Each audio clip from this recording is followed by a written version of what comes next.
depois também na internet. E a Jovem Pan dá início hoje à série de entrevistas com os pré-candidatos ao governo do estado de São Paulo, hoje recebendo o João Dória, do PSDB. Candidato, bom dia, obrigado pela gentileza de sempre. Bom dia, Tiago, bom dia, Joseval, bom dia, Augusto, professor Vila, Denise, Vério e ouvintes e também internautas da Rádio Jovem Pan. Eu queria só dar um recado que o governador Márcio França estará nos estúdios na terça-feira da semana que vem. Luiz Marinho do PT e Paulo Scaff do MDB, por enquanto, não confirmaram presença nas nossas sabatinas. E o ex-prefeito anunciou aqui a nossa bancada, hoje bancada completa. E eu começo perguntando o seguinte para o senhor: a sua equipe de campanha já estava considerando uma vitória no primeiro turno com aliança com o PP e também com José Luiz da Atena no Senado. E o apresentador desistiu, prefeito. O que aconteceu efetivamente? Isso é ruim para a sua campanha ou não interfere em nada? Tiago, primeiro, muita humildade. Ninguém da nossa equipe tem o pensamento que eu tenho. Nós não vencemos a eleição e muito menos em primeiro turno. Nós temos que disputar a eleição com humildade e com trabalho. A eleição só se ganha depois de concluída e apurados todos os votos. O Datena, de fato, havia manifestado o seu desejo, aliás, manifestou isso oficial e formalmente, inclusive a repórteres aqui da Rádio Jovem Pan. Infelizmente, tomou a decisão final de desistir. E quero aproveitar para anunciar aqui aos ouvintes da Rádio Jovem Pan que nós ontem concluímos e tomamos a decisão de lançar chapa pura para o Senado. Vera Magalhães, teremos Mara Gabrilli, a deputada federal, e o outro deputado federal, Ricardo Trípoli, os dois do PSDB, portanto, chapa pura tucana para o Senado. Mas vamos trabalhar para vencer as eleições, sim, mesmo sem o José Luiz da Atena. Mas o senhor estava muito entusiasmado, eu lembro quando participou junto com o senhor José Luiz da Atena. O que ele propunha para o Senado? Porque eu fiquei pensando o seguinte: que 5 projetos ele... Nós somos o principal estado da federação, o republicanismo começou em São Paulo, o abolicionismo, Revolução de 30 passou por São Paulo, a redemocratização, as diretas. Então eu fico imaginando o que esse senhor poderia ser um bom senador. Ele tem 5 projetos sobre São Paulo, o mandato é 8 anos, 5 projetos dá 0,7 por ano. Acho que ele consegue pensar 0,7. Por que ele era tão bom candidato ao Senado? Bom, Vila, vamos falar sobre o presente. Já o Datena é fato passado, mas não vou deixar de responder a você. O grande foco do Datena sempre foi a área de segurança. E esta área ele conhece e ele tem, evidentemente, experiência. Mas ele tem projeto, ele parece um incitatus, sabe? Eu prefiro um incitatus do que ele. E o que ele pensa? Que artigos do Código Penal, concretamente, por que esse homem queria ser candidato ao Senado e o senhor estava tão entusiasmado? O incitatus é o cavalo do Calígula que ele levou para o Senado quando foi imperador. Eu prefiro o incitatus. Então, o que ele tem de tão interessante que ele podia propor? Que artigo do Código Penal, por exemplo? Vila, eu compreendo a sua incompreensão. Não, mas é porque eu fico imaginando. Desculpe, é porque nós somos um estado da federação. Como é possível apoiar um sujeito que semeia o ódio todo ano e que não tem uma ideia, uma proposta? Nós já tivemos Franco Montoro no Senado, tivemos Carvalho Pinto. Vamos ter da pena. Então eu vou me flagelar 30 chibatadas por dia. Por quê? Pô, nós não merecemos. E o senhor que propõe um novo na política é muito bom? Essa é uma coisa do velho, quer trazer um sujeito que é conhecido na mídia, mas que não consegue fazer um ó com um copo, né? Quer dizer, me desculpe, eu estou sendo muito claro, ele nem sabe quem é o incitatus, eu estou explicando para ele que o imperador Calígula, ele não conhece o Império Romano, ele não conhece nada, a não ser de falar bobagens pela televisão. Então o que eu fico imaginando, como é que o senhor ficou tão alegre com um sujeito que não tem uma ideia sobre São Paulo, só isso. Vila, eu compreendo a sua manifestação, mas vamos falar sobre o presente. Os seus dois vices já estão definidos. Ele não é mais candidato. Seus dois vices já estão definidos, então. Já estão definidos. Mara Gabrilli, a deputada Mara Gabrilli, e o deputado Ricardo Trípoli serão os dois candidatos, Vila, ao Senado em São Paulo pela coligação Acelera São Paulo. Prefeito, o senhor deixou a prefeitura, bom dia, o senhor deixou a prefeitura depois de 1 ano e 2 meses de mandato. Vejo que o senhor trouxe um balanço aí desse 1 ano de gestão.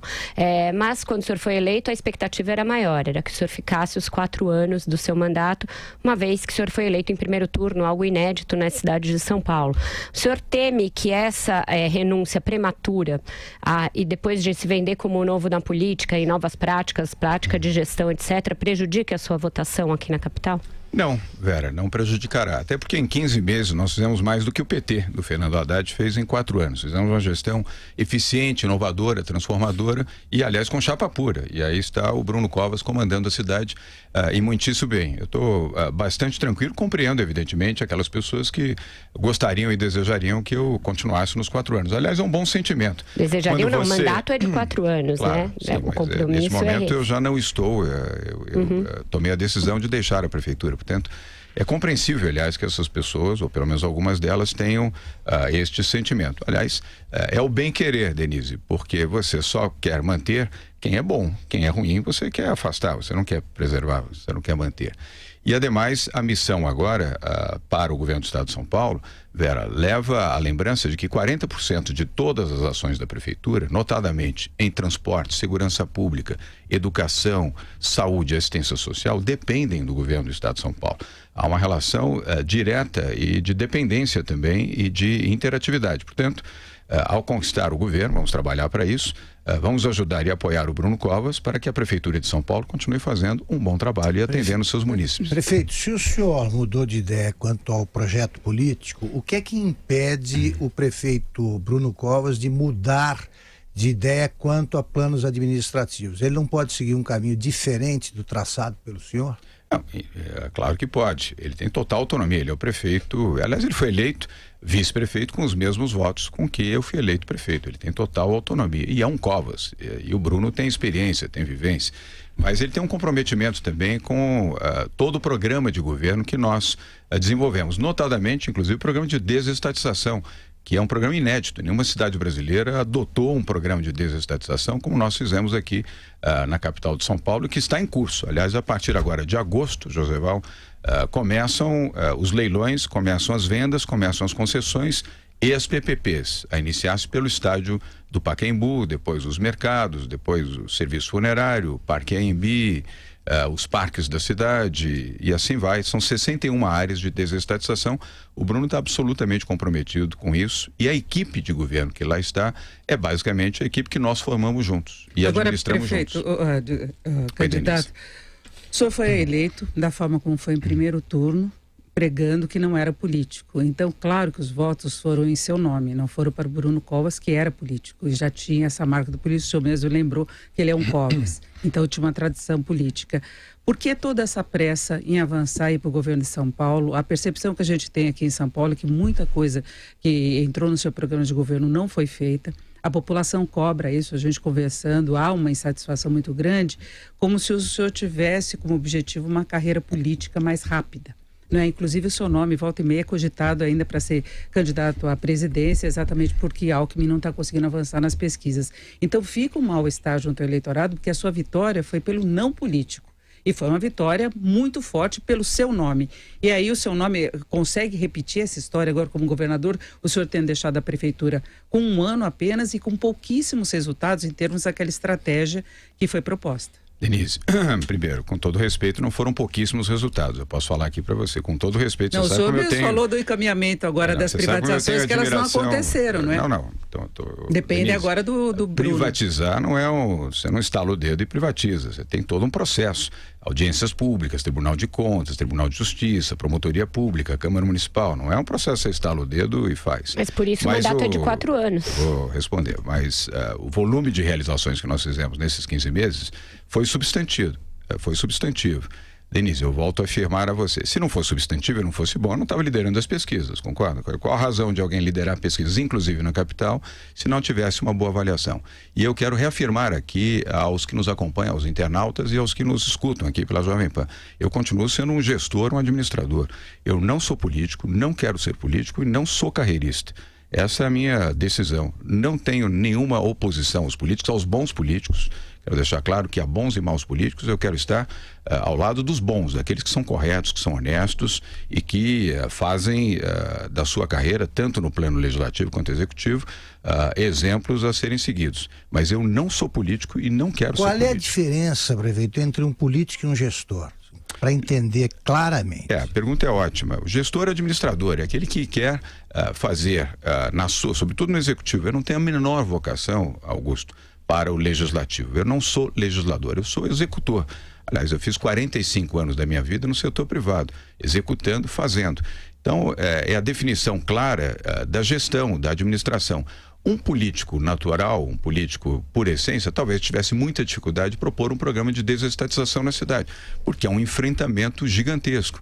Ou um programa de previdência, que também é um enfrentamento gigantesco, desgasta politicamente. Mas isso é necessário, não só na cidade, como no país. Nós temos que ter um Estado menor, mais enxuto, mais focado naquilo que é essencial, que é saúde, educação, habitação popular, segurança pública, assistência social aos mais pobres, aos desalojados.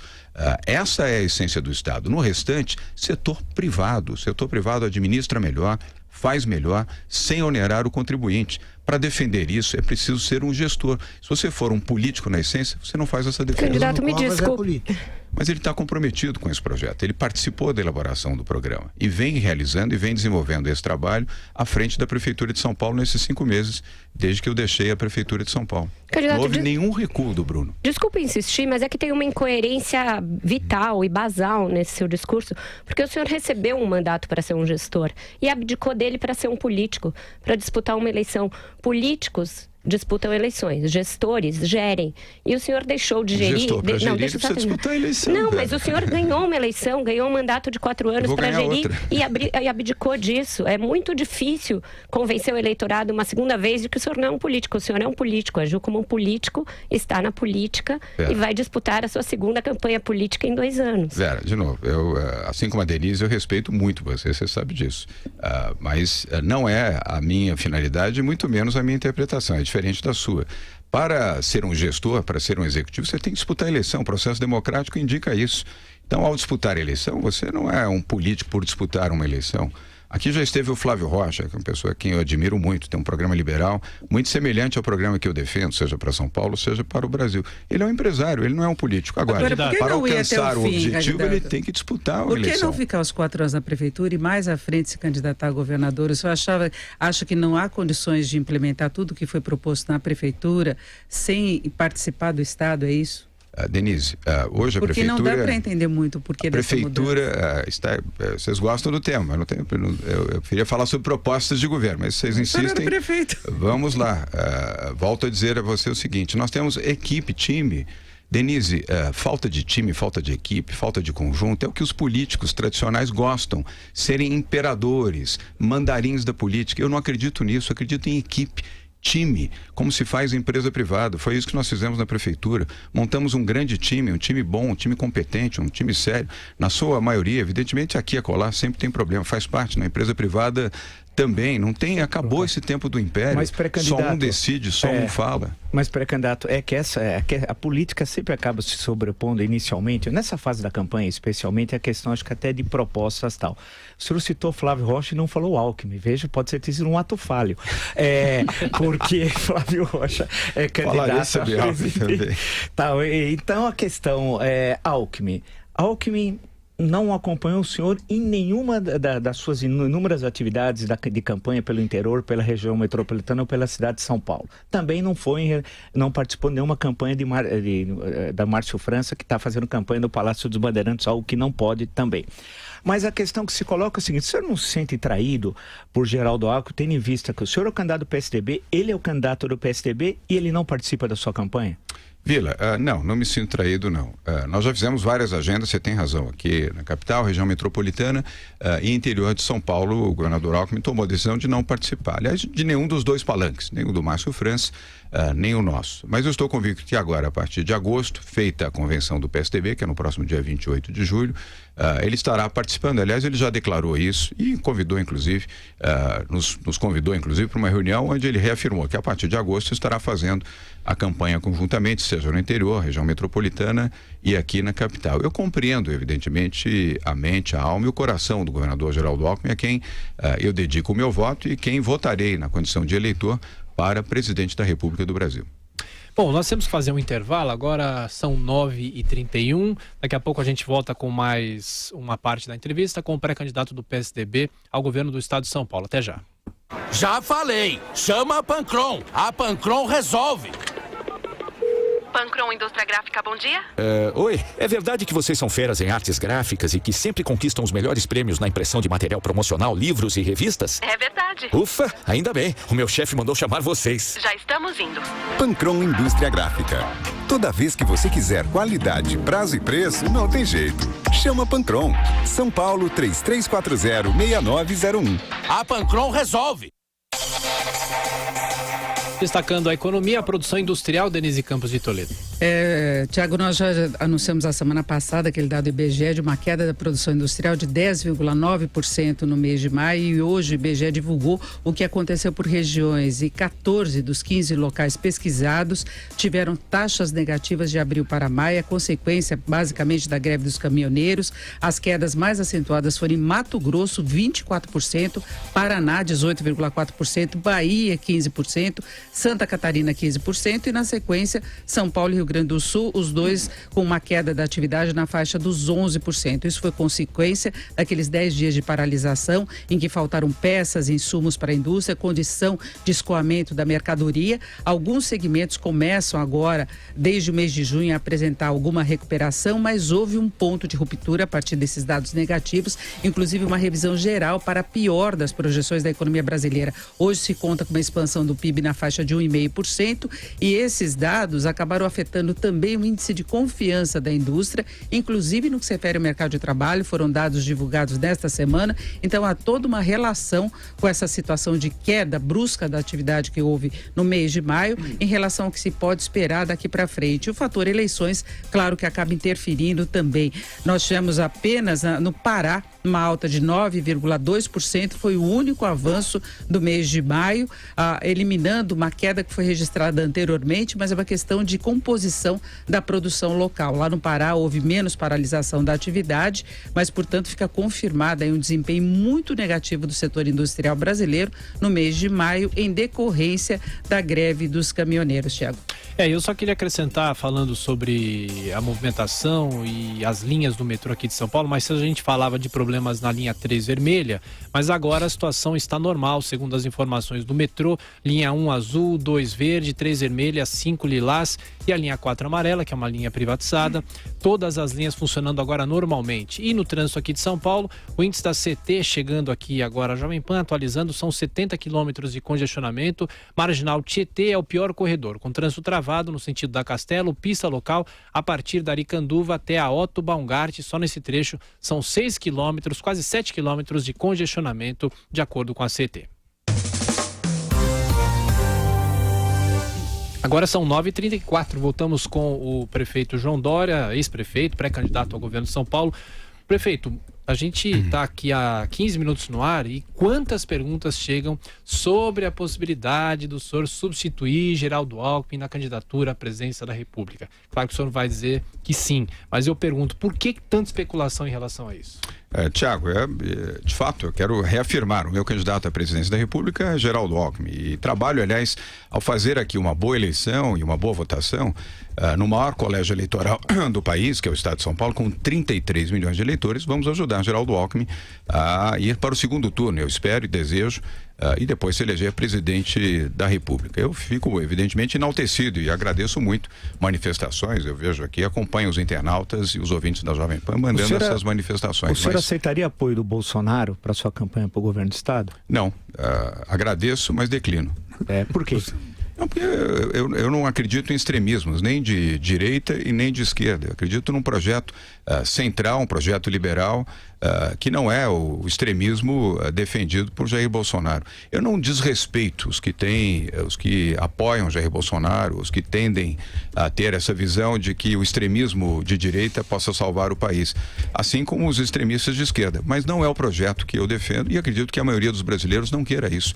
Nós somos um país que vá para frente, que caminhe, que tenha desenvolvimento, crescimento, geração de empregos, mas não é preciso empunhar armas para isso e nem preciso destruir as pessoas, destruir a economia e nem venezualizar o país para que possamos ter um projeto. Não é isso que deseja o povo brasileiro. Por falar em segundo turno, o senhor que é um gestor e, portanto, o gestor, antes de tudo, é um bom avaliador dos seus projetos.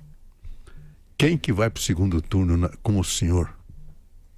Bem, a briga é com quem? Eu respeito todos os candidatos, Geval. Eu não faço aqui seleção de candidato para ir para o segundo turno ou deixar de ir. O que vier, o enfrentamento é feito com os candidatos que aí estão. Todos eles. Eu não desrespeito candidatos. Eu aprendi no setor privado, Geval, nunca desrespeitar concorrente. Por menor que seja, por mais fraco que possa parecer, respeite os seus concorrentes e faça uma boa campanha. É o que eu aprendi a fazer. Foi assim que nós conquistamos a Prefeitura de São Paulo, com humildade, com trabalho, dedicação. Eu acordo cedo, durmo tarde, diferentemente de alguns que já me antecederam aqui. Gosto de trabalhar e serei muito dedicado nessa campanha, respeitando todos os candidatos. Aqueles que vierem a disputar, disputarão e sem falsa modéstia, venceremos. Candidato, vamos falar então de propostas, né? O senhor disse que queria discutir projetos. Ufa, finalmente. Pois é. Quando o senhor esteve aqui há algum tempo, no ano passado, o senhor vendeu a ideia de que a Cracolândia havia sido exterminada em São Paulo, havia acabado. E, no entanto, as imagens teimam diuturnamente em desmentir isso. Mostram a mesma legião de zumbis no mesmo local da cidade, com os problemas de sempre. E eu perguntei na época se aqueles projetos eram espuma de marketing. Ao fim e ao cabo, tudo acabaria como estava. Um ano depois, o senhor acha que aquilo foi só espuma de marketing? A Cracolândia ainda é um problema? E como resolver isso estando no governo de São Paulo? Pera, me lembro bem de ter respondido e volto a responder a você. Eu não disse que o tema do crack e do consumo de drogas de tráfico e de traficantes havia terminado, mas sim fisicamente a Cracolândia, que era ocupada num 3 quarteirões entre a Rua Helvécia e a Dino Bueno, eram ocupados pelo PCC, uma facção criminosa, inclusive com pichação nas paredes de todos os prédios. Ali nós tínhamos o domínio do PCC e no dia 28 de maio, numa ação policial, da Polícia Civil, Departamento de Narcóticos, Polícia Militar, Guarda Civil Metropolitana, essa área foi desocupada e continua desocupada. O PCC não ocupou mais essa área. Aquela área, Vera, para ser limpa pela Prefeitura de São Paulo, era preciso ter a autorização do traficante de plantão, um absurdo. Hoje essa área as pessoas frequentam, caminham, andam de automóvel. Normalmente, eu não disse que havia terminado o problema do tráfico, o problema dos entorpecentes e nem dos que consomem, mas fisicamente a Cracolândia que havia no domínio do PCC acabou. Naquela manhã, às 5 horas da manhã, 3.500 policiais invadiram aquela área sem disparar um único tiro, retomaram esta área. Prendemos naquele dia mais de 200 traficantes, mais de 400 quilos de entorpecentes, mais de 200 armas e esta área hoje é vigiada constantemente pela Polícia Militar de São Paulo e pela GCM.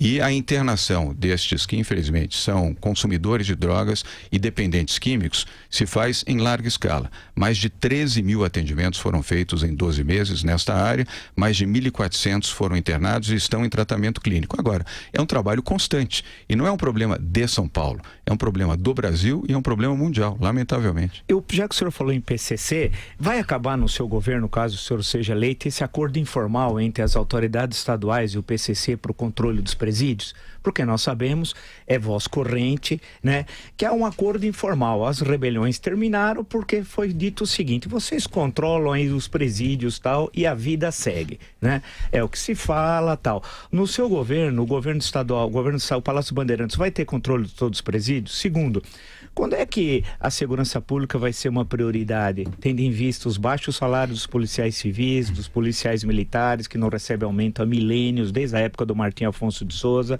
né?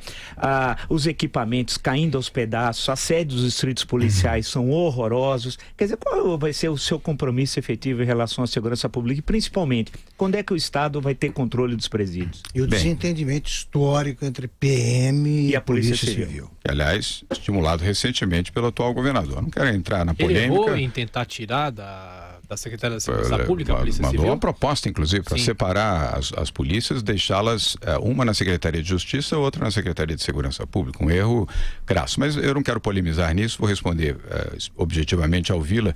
Teremos uma outra política de segurança, Vila. Eu desconheço a existência desse acordo, queria só fazer essa ressalva, mas no sistema prisional vamos ter uma mudança, eu diria, substantiva. Primeiro vamos usar o modelo de Minas, lá de Ribeirão das Neves, que é um modelo de privatização. O complexo prisional de Ribeirão das Neves, em Minas, não tem fuga, não tem celular, não tem nenhuma manifestação interna dentro do complexo prisional e nem acesso a nenhum tipo de arma e nenhum tipo de comunicação e nenhuma fuga registrada. E a administração é privada. Mas também não tem prisioneiros ligados à direção do PCC.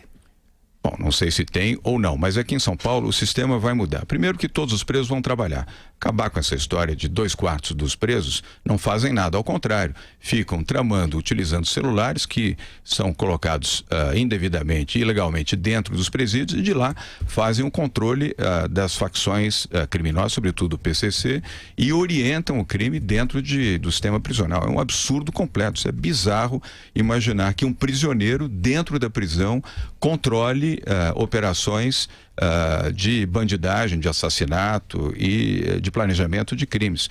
Isso vai mudar, mas tem que mudar completamente. Por isso é que eu cito esse sistema prisional de Ribeirão das Neves, em Minas Gerais, porque ele é de uma eficiência absoluta. Primeiro, todos os presos, Vila, trabalham 8 horas por dia para pagar, primeiro, o custo do que representam para a sociedade, 2, podem ter a remissão gradual da sua pena e 3, os que têm família ainda formam uma pequena poupança para suas famílias e todos dedicados ao trabalho. Então o sistema prisional aqui em São Paulo terá essa mudança. Não vamos ter mais presos sem fazer nada, assistindo televisão e conspirando e armando o crime dentro do sistema prisional em São Paulo. São Paulo tem 235 mil presidiários, Augusto. É o maior sistema prisional da América Latina. Nós precisamos ter uma visão diferente. E diferente também será na área de segurança pública, Vila. Eu tenho muito respeito pelo governador Geraldo Alckmin, pelo que ele fez, mas nesta área nós teremos uma posição mais dura e mais firme. Primeiro, de reavaliar a questão salarial dos policiais militares e policiais civis. Em média, o policial civil, o policial militar, tem em torno de R$3.000 é o seu salário inicial. E há muito tempo que isso não é modificado e não considero essa uma posição justa. Assim como o reequipamento da polícia e a reorganização das polícias, mantendo a integração, exatamente como estava e que agora, recentemente, o atual governador quis desmobilizar e desmantelar. Polícia integrada, Polícia Civil, Polícia Militar, Corpo de Bombeiros, Polícia Técnica e as guardas metropolitanas, as guardas municipais. Valorização também da inteligência policial, investir na inteligência. E por quê, Vila? A inteligência previne o crime, ela age antes do crime acontecer. O que é inteligência policial? É tecnologia, é o que fizemos aqui na capital de São Paulo, Vera, e que o meu antecessor não fez, de combater a criminalidade. Colocamos aqui a Dronepol, a primeira polícia de drone do país, 8 drones de alta tecnologia, vigiam a cidade 12 horas por dia, durante o dia, e enviam imagens para o Copom, que faz o acompanhamento. Isso já ajudou a evitar vários crimes. É o programa City Câmeras, que também o meu antecessor tinha 74 câmeras aqui na cidade de São Paulo, que custavam R$5 milhões por ano. Hoje a capital de São Paulo tem 3.200 câmeras instaladas, mais 7.000 para serem instaladas, todas doadas pelo setor privado. E bandido, Augusto Nunes, tem medo de duas coisas: da polícia, por causa do enfrentamento, e da câmara, imagens, porque leva ele para a cadeia, porque os juízes adotam as imagens como prova cabal para que a criminalidade seja cumprida na cadeia, ou seja, os criminosos cumpram na cadeia. Candidato, só será difícil a execução de obrigar preso a trabalhar, porque a execução da pena é problema do judiciário. Pois é, mas nós vamos hoje, no sistema prisional, nós temos apenas 1/4 dos presidiários trabalhando. O que for preciso falar com o Tribunal de Justiça, vamos falar. Quero deixar muito claro aqui, Vila, numa frase, o meu conceito sobre segurança pública. É polícia na rua e bandido na cadeia. Candidato, o senhor acabou de fazer um contraponto ao Geraldo Alckmin. O senhor disse que respeita a sua atuação nessa área da segurança, mas que o senhor será muito mais duro. Ao fazer isso, o senhor não deixa uma porta aberta para essa eterna especulação de que o senhor pode vir a substituí-lo? E aproveitando, perguntar por que o senhor acha que Alckmin não decola em São Paulo, estado que governou em 4 mandatos? Vera, vale um registro que São Paulo tem os melhores índices de segurança do país. 7,4 homicídios para 100 mil. É o estado com o melhor índice do Brasil. Mas não basta ter índice, você precisa ter sensação, o sentimento da segurança de maneira clara. Não estou contestando aqui a política de segurança que o governador Alckmin implantou, mas eu serei mais duro. Cada um tem a sua forma de gerir. Na área de segurança, eu serei muito mais duro e não haverá nenhum tipo de condescendência. E pronta resposta da Polícia Militar. Porque ele tem condescendência, o senhor acha? Não, mas em alguns momentos, circunstâncias fizeram com que esse sentimento sentimento, essa sensação de segurança não é o sentimento que a população tem. Eu tenho rodado todo o interior do estado de São Paulo e fico preocupado de ver que até nas pequenas cidades o índice de criminalidade, Tiago, cresceu muito.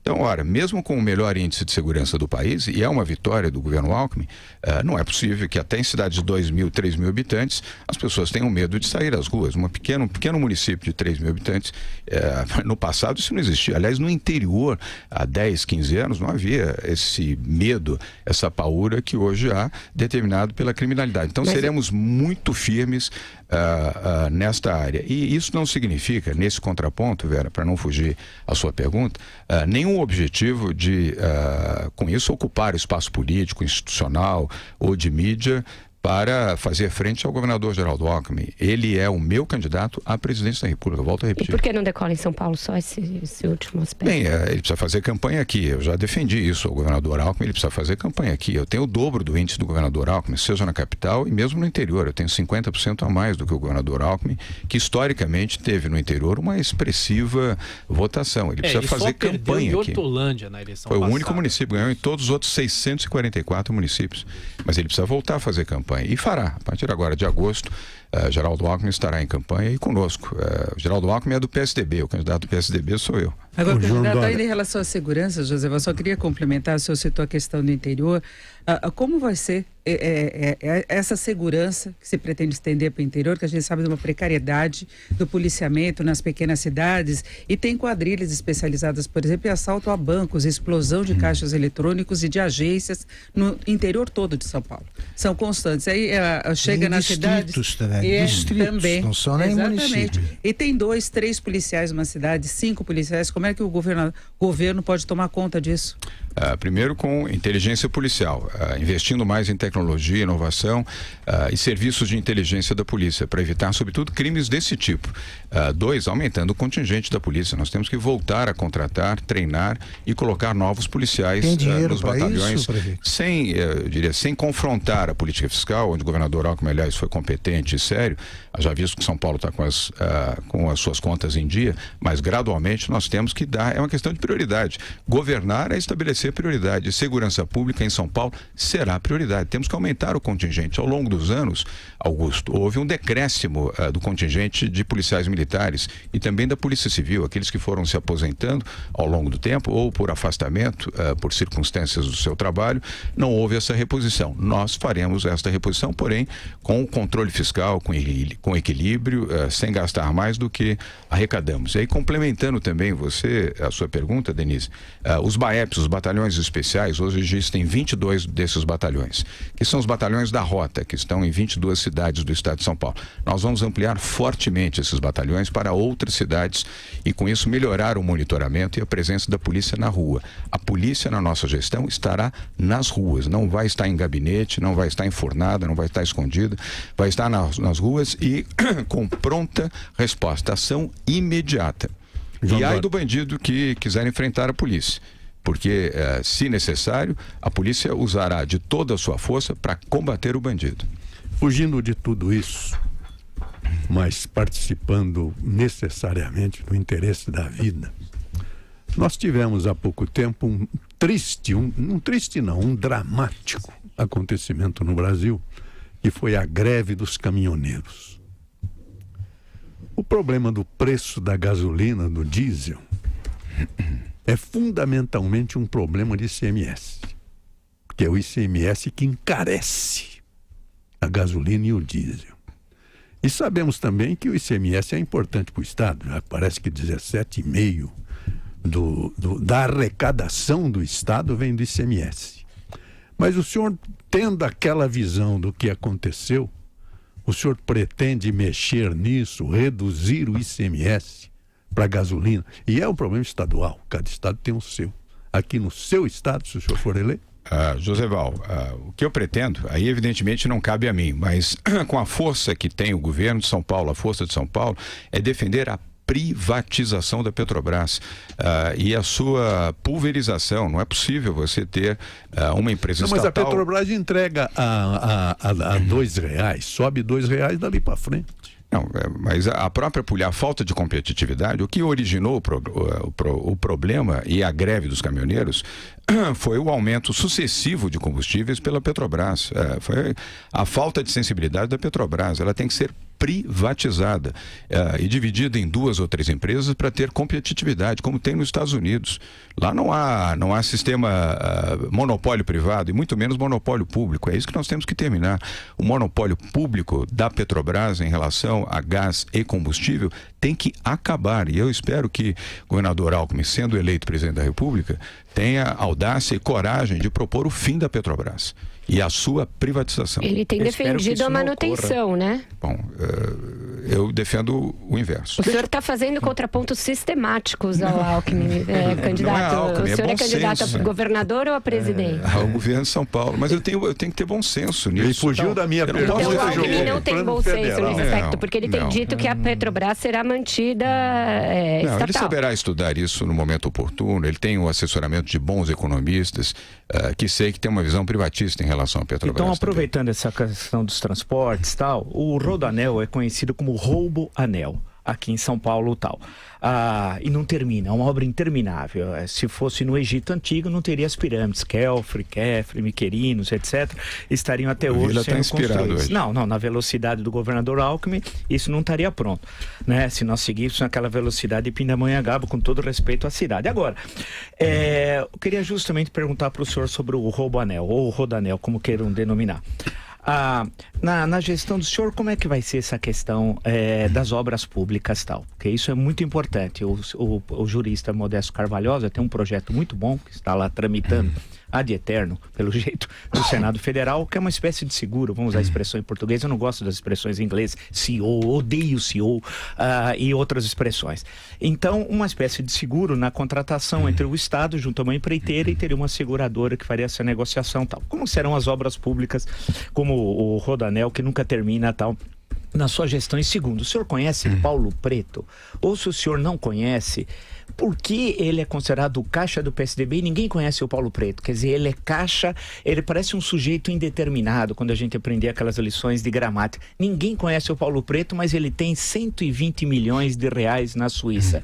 Como é possível? Então, questão, como que vão ser as obras? Segundo, o senhor conhece o Paulo Preto e por que ele é o caixa do PSDB? Bom, começo pelo fim. Não conheço o tal do Paulo Preto, nem branco, nem amarelo, nem azul. E entendo que cometeu ilegalidade, tem que ser indiciado. E sendo indiciado e culpado, pagar com a cadeia.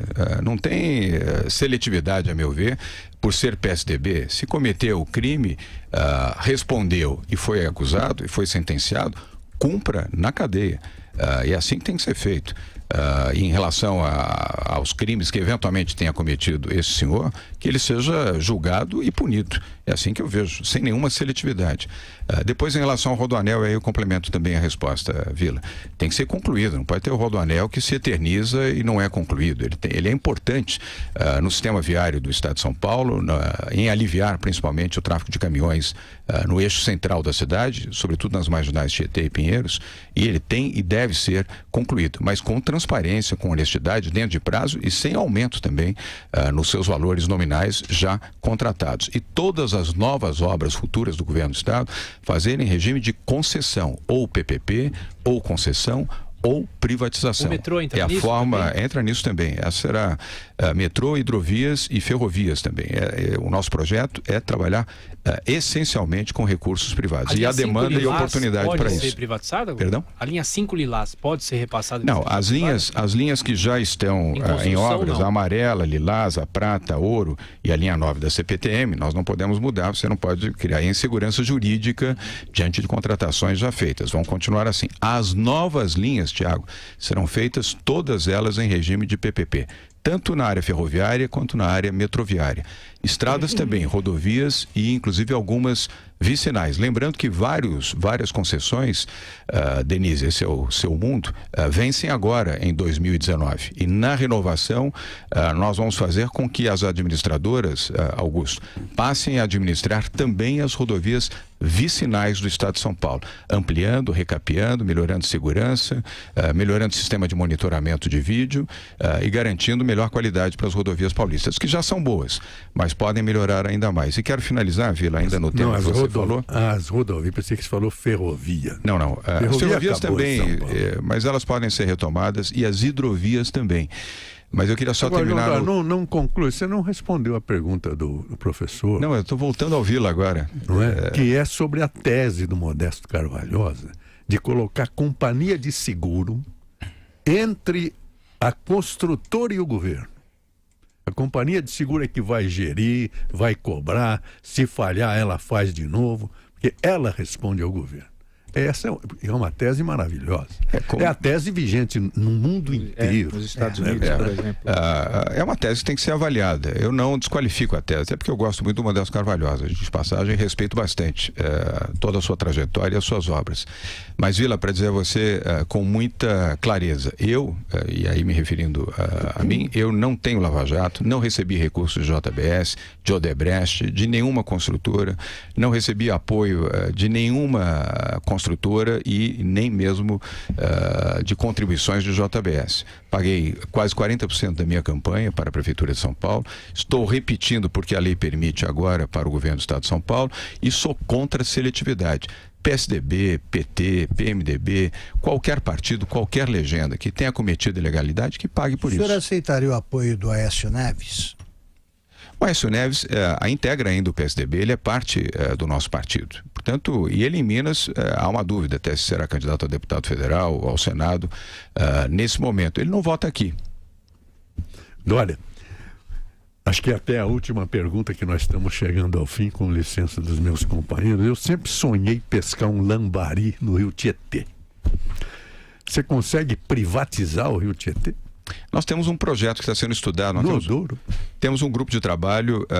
Olha, e o caminho é esse mesmo, é o caminho pela privatização e pela concessão. Hoje é possível, com a tecnologia sul-coreana, alemã e japonesa, você dar a exploração do rio Tietê e Rio Pinheiros em contrapartida da sua despoluição.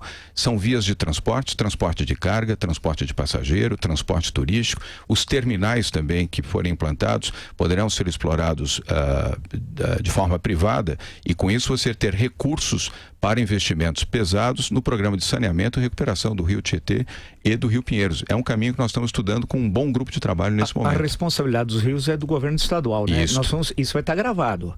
No caso, se o senhor for eleito, nós vamos ver se efetivamente, porque olha, desde o governo Fleury, eu lembro que na época o jornal O Estado de São Paulo fotografava ali na marginal Tietê. E a Rádio Eldorado também. Eles tiravam. O Jornal da Tarde, isso. Eles tiravam escavando o rio e jogavam à noite de volta a tal. O governador Fleury, de triste memória, ele devia estar num local isolado se tivesse justiça no Brasil. Mas ele está solto, esse é o Brasil, infelizmente, que um dia nós vamos mudar. Ele coordena a campanha do Paulo Scaff, né? Meu Deus do céu, coitado do Paulo Scaff. Mas aí, a questão que eu falo, isso efetivamente vai ocorrer? Porque, olha, eu estou ouvindo há 25 anos isso. Aí sempre o exemplo é de Seul. Seul é lindo, o Thames é lindo, Rio Sena é lindo, mas o Rio Tietê continua um esgoto, o Rio Pinheiros. O pessoal ainda compra apartamento com 10 milhões, não pode abrir a janela. É só os milionários paulistas mesmo que acreditam nisso. Que ali deve ser o Rio Sena, mas é o Rio Pinheiros. Então, como é que vai cumprir mesmo isso? Há um projeto? É programa de governo e prioridade do governo. Nós não podemos ter. É inimaginável um candidato ao governo do Estado de São Paulo não dar prioridade à despoluição do Rio Tietê e Rio Pinheiros.